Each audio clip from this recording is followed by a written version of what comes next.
wasiirka wasaaradda horumarinta beeraha Somaliland Axmed Maxamed Habane iyo agaasimaha guud ee wasaaradda horumarinta biyaha Somaliland oo dhawaan madaxweynaha Somaliland u soo magacaabay xilalkaasi ayaa si diiran loogu soo dhaweeyay magaalada Gabiley ee xarunta gobolka Gabiley. wafdiga mas'uuliyiintani ayaa waxa lagaga hortagay duleedka bari ee magaalada Gabiley halkaasi oo shacabku si diiran ugu soo dhaweeyeen. mas'uuliyiintii halkaasi ka hadashayna waxa hadaladoodii kamid ahaa waxaan aad iyo aad baan ku soo dhaweynaynaa waan kugu faraxsanahay gobolkaaga baad ku soo dhaweeyay timid lagu soo magacaabay wasiir gobol baa tahay wasiir reernimo yihiin waxaan leenahay welcome ku soo dhawow dadkaagii iyo dalkaagii wali wasiir halka dhalinyartaasi soo safto oo dhaqankiisa hidaha sida loogu soo dhaweeyo oo halka lagala hadlo adiga koowa Abubakar Isaaqata ama wasiir Somaliland ana waxaan ku dadaalaya deegaanka Gabiley hoos ha uga degi yaan lagugu xaman adigu wasiir Abubakar Isaaq ahaw wasiirka aynu soo dhaweeyno wasiirka beeraha iyadana waxa idin ku jirto la iloobay ina shirwac halkaasi madaxweynuhu intaasoo kaliya horta aad buu asibay waan ku aqbaleenaa isagana maanta meeshii la cunaysa uu noo xaqay waxaan ku leeyahay saacad wasiir labada qodob ee ku sheegay waa laba qodob muhiim ah oo ay beeruhu ka fadhiyaan oo ka taagan yihiin waxa la wixii geed weyn ah beero ka baxeen geedkii cambalafo kaliya ayaa jira intaasina waxaan u haynaa dawo تدعادنا waxaan ugu dacaynayaa wasiirkan oo awowgiya inuu ilaahay ku asturo xilka loo magacaabay waxaan leeyahay Allah ku fududeeyo wasiir anagu waxaan soo dhaweynay wasiirka halkana waan ku soo dhaweynaynaa wasiir Axmed Maxamed Habane wasiirka isku class baan ahayn primarygii ilaa iyo jaamacadii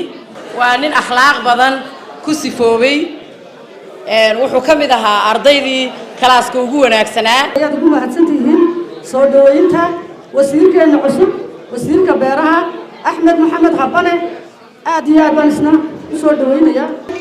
inta waxa ay dheer oo halkan soo kacayna hambaliyeeyo agaasimaha guud Nafiisa Xumed Shirwac Nafiisa oo qof qaali ah Nafiisa oo arrimaha bulshada nagala shaqeysay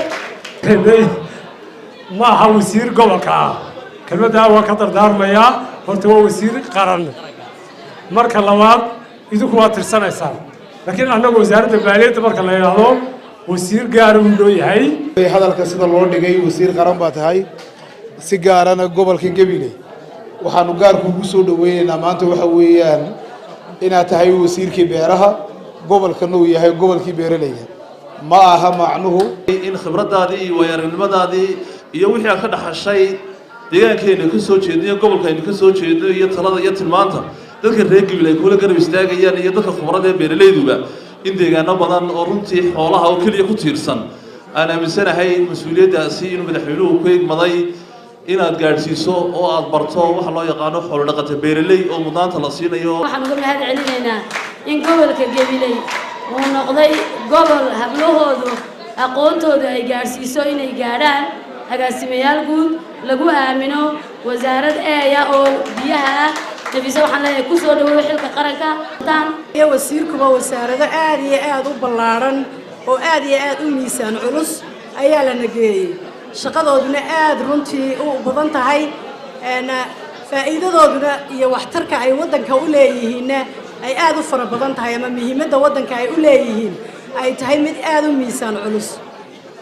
horta marka hore waxaan idinka codsanayaa anigoo ku hadlaya afkayga iyo afka wasiirkaba kale iga dambeyn doona wasiirkuna duco aad u fara badan ina noo ducaysaan aan raahno wasiirka mudane wasiir ku soo dhaw gobolka Gabiley waanu kugu hambalyeynaa runtii adiga iyo agaasimaha guud Nafiisaba xilka la idin dhiibay ee madaxweynaha qaranku idin magacaabay waanu idinku ducaynaynaa waxaan kale uga mahad celinayaa madaxweynaha haweenkii aad iyo aad u dardar gelinayo taana waxaan yara kaftamaya waxaan la toloma raggii ayaa dee shaqadoodii gabay dumarkana waa uga mahadcelinaya mise dumarkii ayaa shaqadii ragga ka soo baxay iyagu shaqadoodii qabtay waxay ii tahay farxad gooniya anigoo ah wasiir heer qaran inaan xafladan qiimaha badan ee quruxda badan madashan bilan ee boqoran aad igu soo dhaweysaan farxad labaad bay tahay waxaynu ahaanaynaa uun intii traditionalka aynu ku wadno taana biidni illaahi tacaala waxaan ku rajo weynahay in waxbeerista casriga ah aan dhammaan gobollada jamhuuriyadda somalilan wada gaadhsiiyo inta karaankayga ah maantana waa waxaan keliya idinka baahanahay ducadiina waxaan idinka baahanahay garab istaagiina haddii aan qaranka la garab istaagin oo madaxdiisa aan la garab istaagin baylahun baa timaada waxaan si sharaf leh oo karaamo leh oo cisi leh aan u jecelahay inaad ila soo dhaweysaan walaasheen nafiisa insha allah biidni illaahi tacaala xafladan iyo xaflad kale oo ka qurux badan waa cabdirasaaq axmed hayaan ilka case horyaal TV gabiley